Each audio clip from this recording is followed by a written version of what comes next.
আমি আমার বান্দাদের উপরে জোর করে বোঝা চাপিয়ে দেই না। লাহা মা কাসাবাত ওয়া আলাইহা মাকতাসাবাত।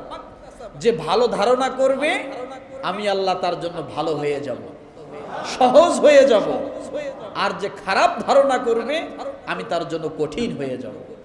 তোমাদের অন্তরে যা প্রকাশ পায় এবং যা কিছু কি তোমাদের ভিতরে গোপন থাকে। কয়টা জায়গার কথা আল্লাহ বললেন? কয়টা?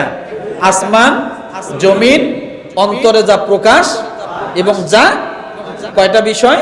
চারটা বিষয়। এই বোঝার জন্য ভেঙে ভেঙে বলছি।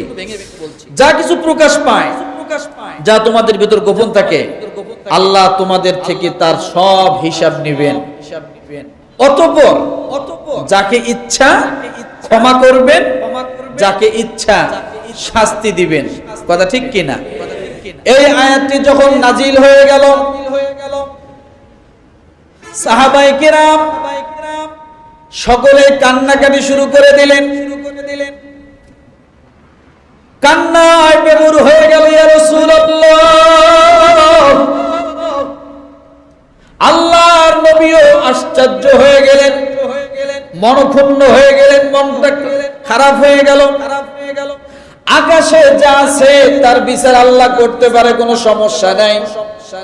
জমিনে যা কিছু আছে আল্লাহ তার হিসাব নিতে পারে, সমস্যা নাই। আমাদের অন্তরে যা কিছু প্রকাশ পায় তার হিসাবটাও আল্লাহ নিতে পারে, সমস্যা নাই। কিন্তু আমাদের অন্তরে যা কিছু গোপন আছে এটার হিসাব যদি আল্লাহ চায় তাহলে আমরা কোনোদিন কখনো আল্লাহর শাস্তি থেকে রেহাই পাবো না। কথাটা বুঝছেন?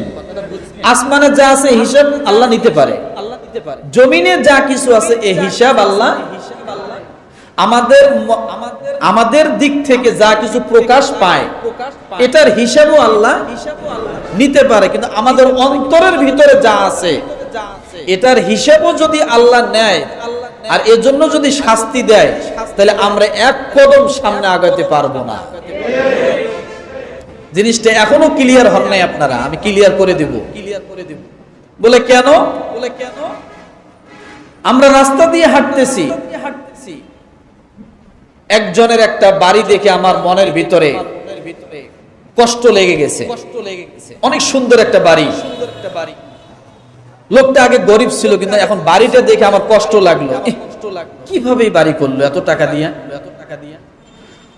আমার ব্যক্তি অজান্তে আমার মনের ভিতরে একটু হিংসা আসে কি না?